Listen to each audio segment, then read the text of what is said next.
السلام علیکم دوستو، ان حدیث مبارکہ کو ثواب کی نیت سے ضرور شیئر کریں، جزاک اللہ۔ حدیث نبوی صلی اللہ علیہ وسلم نمبر 51۔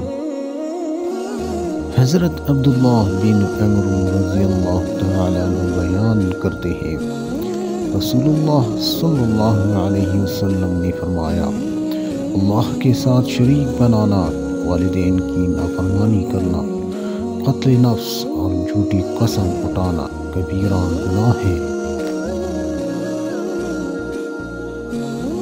حدیث نبوی صلی اللہ علیہ وسلم نمبر 53۔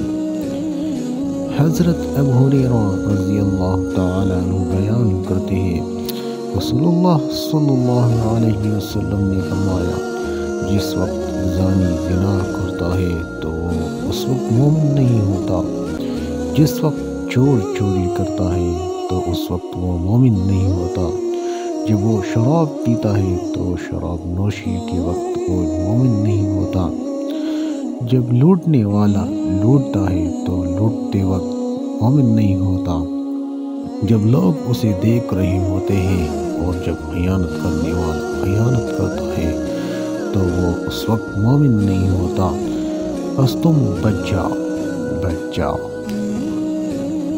صدق اللہ العظیم، جزاک اللہ خیر۔